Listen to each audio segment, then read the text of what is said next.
बारे में कोई माइंड ॾिठो ॿारनि खे त कीअं था कनि ऐं कीअं उनजो पैटर्न हुजनि कीअं ॿारनि जो डिसिप्लिन हुजनि घुरिजे त ओवरऑल एग्ज़िबिशन हॉल या एग्ज़िबिशन सेंटर या क्लास जी इन्वायरमेंट जेका हुजे जाम थी रहियो हुजे उते कीअं हुजणु घुरिजे ऐं उन में जेके बि स्टेक होल्डर इन्वॉल्व आहिनि शागिर्द पंहिंजो इम्तिहान ॾींदा उस्ताद उन्हनि खे फैसिलिटेशन ॾींदा मॉनिटरिंग जेके करण वारा आहिनि उन्हनि खे छा छा ॾिसणु घुरिजे ऐं इम्तिहान में ज़िम्मेदारियूं रिस्पॉन्सिबिलिटियूं माहौल कहिड़ो हुजणु घुरिजे उनजे लाइ इहे क्लिप रिकॉर्ड थींदी ऐं तव्हां शेयर कबी जेकॾहिं सम्झो त इहे इम्तिहाननि में तालीम जे प्रमोशन्स जे लाइ बहितर ऐं मददगार आहे त महिरबानी करे मुंहिंजे चैनल खे सब्सक्राइब कयो। इम्तिहान जो पहिरियों जेका रवाज़ आहिनि त हमेशह इम्तिहान जी पहिरियों उसूल इहो आहे त ट्रांसपेरेंट हुजे माना शफ़ाफ़ पेपर डेवलपमेंट खां वठी पेपर सेटिंग खां वठी एग्ज़ामिनेशन कंडक्ट थियण ताईं उन जे मवाद खे सीक्रेट रखियो वञे ऐं उहो कहिड़े बि हवाले सां ॿारनि ताईं न पहुचणु घुरिजे छाकाणि ॿारनि जी असेसमेंट थी थिए ऐं उन खे उस्ताद कॾहिं बि इहा वायोलेशन न बोर्डूं बि वायोलेशन न कनि ऐं ओवरऑल जिथे बि एग्ज़ामिनेशन सिस्टम आहे उहो ट्रांसपेरेंसी पहिरियों उसूल त पेपर्स जो मटीरियल जो ट्रांसपेरेंसी हुजे ऐं लीकेज वग़ैरह न हुजे। ओवरऑल हाल जी जेसिताईं ॻाल्हि कजे त हाल में या सेंटर में या क्लास में जिथे एग्ज़ामिनेशन थी रहियो आहे उहो बि ट्रांसपेरेंट हुजणु घुरिजे उन में को बि शागिर्द कंहिं बि उस्ताद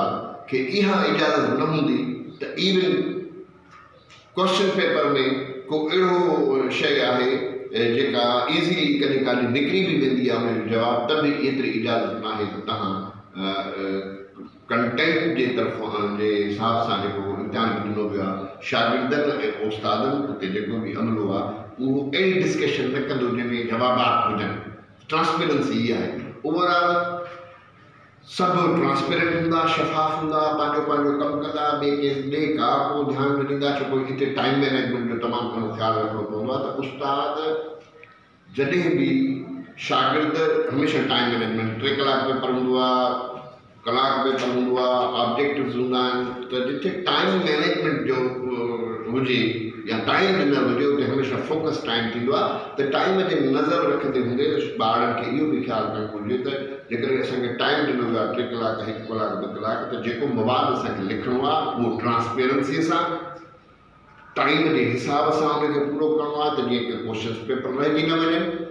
सवाल रहिजी न वञनि ऐं पोइ रहिजी वेंदा त उहो मार्क हमेशह डिटेक्शन थी वेंदो उनजे करे टाइम जो बि ख़्यालु करणु घुरिजे ॿारनि खे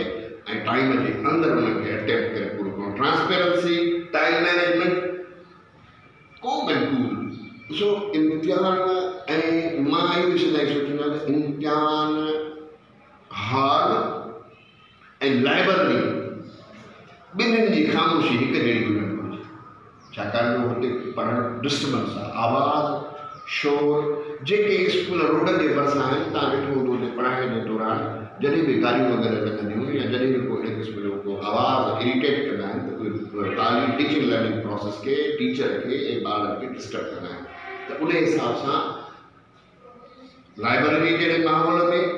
एग्ज़ामिनेशन हॉल जी ख़ामोशी ऐं छाकाणि जो जेकॾहिं हीउ ॿारहं पेपर करे विया आहिनि ओवरऑल हिननि खे ॾेखारियो ये ओवरऑल हिननि खे ॾेखारियो त हीउ ॿारहं पंहिंजो पेपर करे चुका आहिनि पेपर जे दौरान मां कंहिं बि क़िस्म जी रिकॉर्डिंग इन जे करे न करणु चाही ऐं मुनासिब बि न हुयो छाकाणि मां मुसलसल ॻाल्हाईंदो रहां ऐं हिननि जी डिस्टर्बेंस पैदा थी रहा उनजे करे एग्ज़ामिनेशन हॉल में हमेशह ख़ामोश पुरसकून माहौल ऐं उन्हनि खे इम्तिहान ॾियण जे लाइ जेके कैंडिडेट्स आहिनि कोई मुख़्तलिफ़ क़िस्म जे कमीशन्स जा इम्तिहान थियनि था ओवरऑल जेकॾहिं शागिर्दनि जा यूनिवर्सिटीज़ जा इम्तिहान था थियनि त उन में ॿारनि खे फैसिलिटीज़ इन्वायरमेंट भी क्लास जो बेहतर रखणो आहे उन्हनि खे लाइटिंग प्रॉपर हुजणु घुरिजे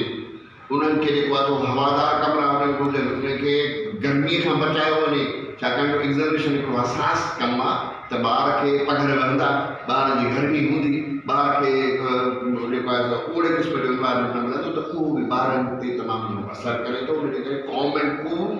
ऐं उन हाल जी इन्वायरमेंट बि अहिड़ी सोफिस्टिकेटेड बहितरीनु हुजे जो ॿार उन मां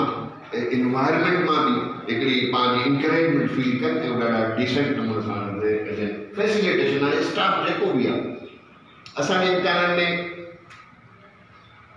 सदाईं मां ॾिठो आहे त हर 15 मिनटनि खां पोइ अनाउंसमेंट्स थींदियूं, उहे बि ॿार रखणो कंदियूं त हाणे तव्हांखे 15 मिनट बचा आहिनि, हाणे तव्हांखे 2 कलाक बचा आहिनि, हाणे तव्हांखे कलाक बचो आहे, हाणे तव्हांखे 20 मिनट बचा आहिनि। हाणे अहिड़े क़िस्म जी जॾहिं पॉइंट आउट कंदो ॿारनि खे त ॿार जल्दी जल्दी करण जी कोशिशि कंदा ऐं ॿारनि में जॾहिं टाइम फिनिशर्स थी वेंदा त प्रॉपर जवाब न ॾेई सघंदा। उनजे करे फैसिलिटेशन करण वारा जेको बि अमलो आहे, पोइ पाणी पियारण वारो हुजे, उहो इन्विजिलेटर हुजे, या उहो सुप्रिटेंडेंट हुजे, या उहो डिप्टी सुप्रिटेंडेंट हुजे, या विजिटर्स वग़ैरह हुजनि, त उहे क्लासिस जे दौरान विज़िट करण महिल अहिड़े क़िस्म जी अफ़रा तफ़री न पैदा कनि त जीअं ॿार छशो पंज में अची वञनि। छाकाणि त ॿार ट्रांसपेरेंट आहिनि, ॿारनि खे कंहिं बि क़िस्म जो माहौल आहे, बहितर माहौल आहे, ऐं उहे पंहिंजे कम में रुधल आहिनि, ऐं उहे हिकिड़े सीक्वेंस में, जो उस्ताद पढ़ाईंदो आहे त उनजो सीक्वेंस हूंदो आहे, जॾहिं बि को मे आई कम इन सर चवंदो आहे त उनजो सीक्वेंस टुटी वेंदो आहे,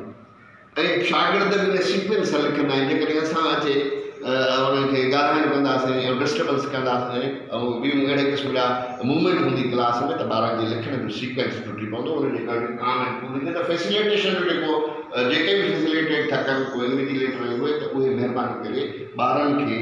इहे इम्तिहान जे दौरान घणी डिस्टर्बेंस न कनि। जेके शीट्स वग़ैरह साइन वग़ैरह थियनि थियूं, उहे तव्हांजे शीट्स वग़ैरह हूंदियूं अटेंडेंस उहे प्रॉपर कराए हलिया ऐं उन्हनि जी जेके ज़िम्मेदारियूं आहिनि उहे प्रॉपर ऐं ख़ामोश ऐं कूल अंदाज़ में टाइम मैनेजमेंट डॉक्यूमेंटेशन बि बहितर थियणु घुरिजे, ऐं ॿारनि जी प्रेज़ेंस, ॿारनि जी जेके ॿियूं शयूं आहिनि, त उहे ओवरऑल एग्ज़ामिनेशन जेको आहे हिकिड़ो ट्रांसपेरेंसी,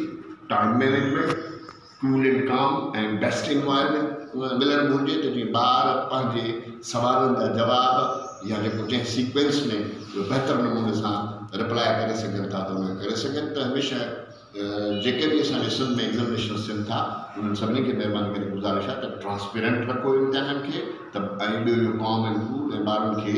बहितर एनवायरमेंट ॾेई ऐं बहितर जवाब कलेक्ट करण जी कोशिशि कयो, ऐं उन्हनि खे फैसिलिटीज़ हूंदियूं ऐं उन्हनि जो एनवायरमेंट बहितर हूंदो ऐं उहो ट्रांसपेरेंट हूंदा, त जेको बि मवाद तव्हांखे मिलंदो उहो ॾाढो सॉलिड, सुठो ऐं बहितर मिलंदो। उनजे करे मुंहिंजी रिक्वेस्ट आहे सॼे सिंध जे स्कूलनि ऐं कॉलेजिस ऐं ओवरऑल जेके बि एग्ज़ामिनेशन्स ऑर्गेनाइज़ेशन्स वठनि थियूं, उहे महिरबानी करे पंहिंजे उमेदवारनि खे या शागिर्दनि खे हिकिड़ो बहितर ऐं डिसेंट एनवायरमेंट ॾियनि ऐं ट्रांसपेरेंट एनवायरमेंट ॾियनि, त असांखे बहितरीन रिज़ल्ट्स मिली सघनि था ऐं असांजी असुलु क्वालिटी चेक थी सघे थी। God bless U, thank U very much please.